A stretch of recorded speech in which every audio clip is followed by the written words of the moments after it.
So you want to know the difference between Fort Lauderdale and Miami? In this video, we're going to compare the cost of living, the schools, the traffic, the culture, and the lifestyle, and at the end, you'll find out which one is better. So stay tuned.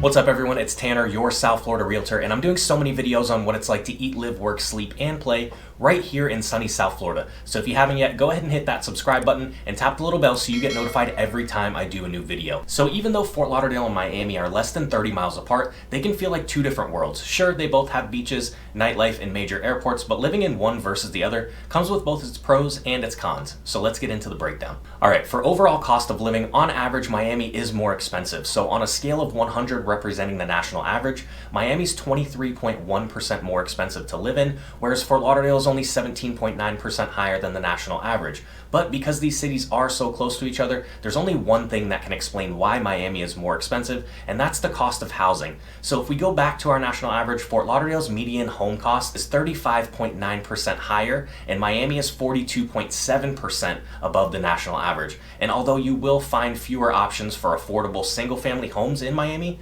there are a lot more condos there. Currently in Miami, there are 4,820 condos for sale, compared to that of Fort Lauderdale with 1,067 listings. And typically, condos provide a more affordable option than single-family houses, but Miami is known for luxury condos and lavish amenities, so that's not always the case. So hands down, Fort Lauderdale has the edge when it comes to affordability and cost of living. So let's move on to education. For this category, we're going to look at both high schools and higher education.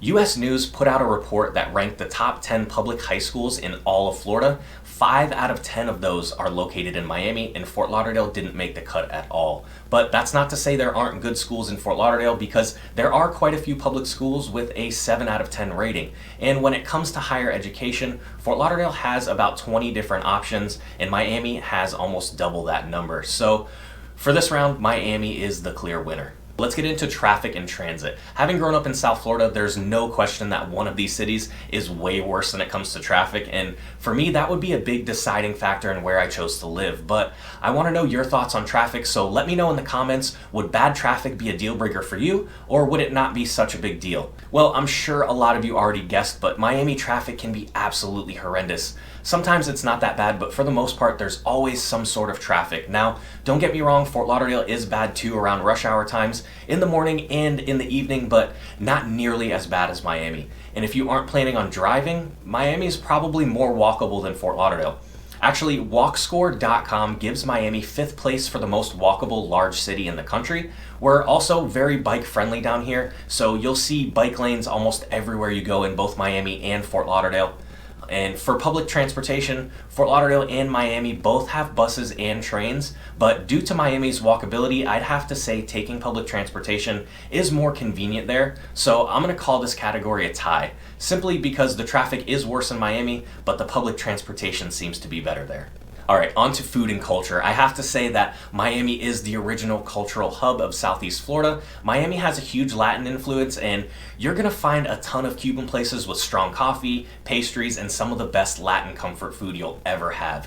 Whereas Fort Lauderdale, you'll get some of that, but in my opinion, Fort Lauderdale is going to be more seafood heavy because there is a lot of emphasis on the boating and fishing culture compared to Miami.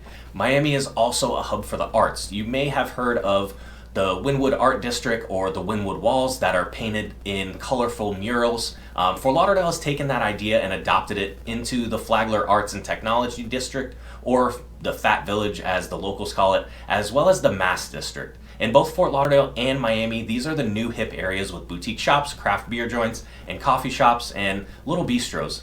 They're both great, but I have to give it to the original Miami. So what's the bottom line? Which one is better? Is it Fort Lauderdale or Miami? Well, both cities offer things that people love about South Florida: a diverse culture, beautiful weather, and beaches. Yeah, Miami is more culture-rich and walkable with better public schools, but Fort Lauderdale has a bit of a quieter lifestyle with less congestion and more affordable living. Personally, I'd have to say that I'd rather live somewhere a little bit quieter. Don't get me wrong, I love Miami, but living in Fort Lauderdale, I can still take a short car ride or train ride and enjoy Miami whenever I want. So comment below and let me know which one you'd pick. And if you're even thinking about moving or relocating anywhere in South Florida, you've got to give me a call, shoot me a text, email me, message me on Facebook, however you want to get a hold of me, because I got your back when moving.